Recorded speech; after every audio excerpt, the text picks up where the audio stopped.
I'm back with a follow-up of the Sidewinder.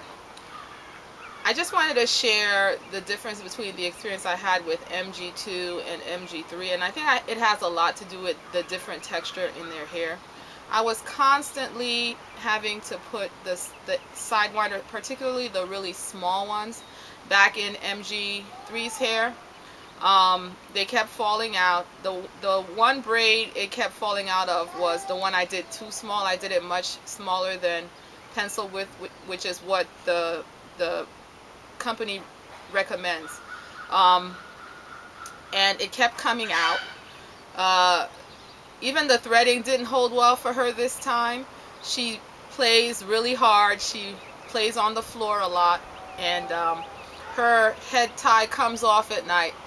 But what I did enjoy is the fact that I could change the colors if I wanted to. I ended up not doing that, but they're so easy to twist out that I could literally have changed the colors every day if I wanted to match her outfit. I like that.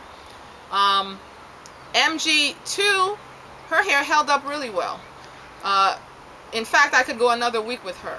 But MG3, she could only do that for about a week. It's been a week. And I did her hair a day after I did her hair. And so I just want to show you the difference in how it performed in both of their hair. And I think it has a lot to do with their textures. MG3 has very soft, very loose, loosely coiled hair. But it's on the straighter range. MG3's hair, though, has a tighter coil to it. Her hair does shrink, but her fuzz is extremely condensed. And so the Sidewinder performed differently, and the African threading performed differently for both of them.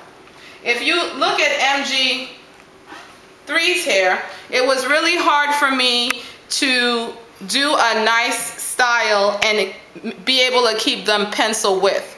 So I did some really chunky braids in her head.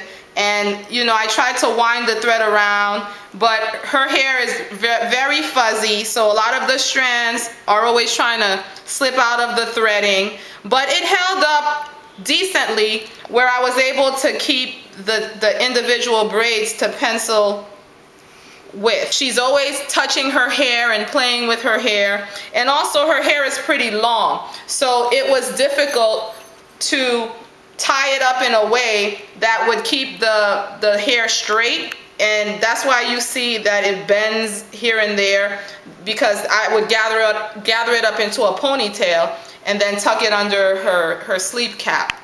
So the thread started to unwind in this one. In fact, it had unwound a lot, and it was just like a poof, and I wrapped the thread back around. The Sidewinder is a chore to take out if your fingers are slippery with grease. So just make sure your fingers are clean, and then you can just twist them right out. Sidewinder out. Be careful in case it gets caught in the hair.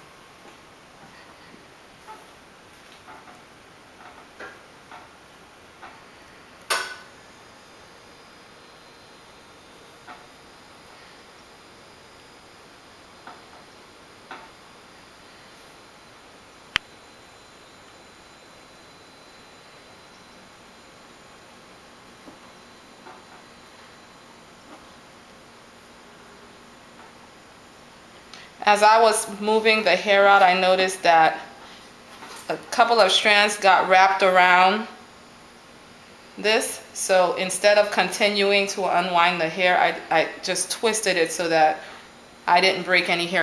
You can also just take the ends loose and then pull it out. So be careful when you're taking the Sidewinder in and out that you're not breaking any hairs. Take your time, do it slowly. Even though I'm sure with practice it'll go a lot faster. But I really did enjoy using them. I like this product. I think that depending on the texture of your child's hair, it may or may not last more than a week. I think it looks best on MG3's hair by just leaving it in for a week. So I hope that helps. Be blessed.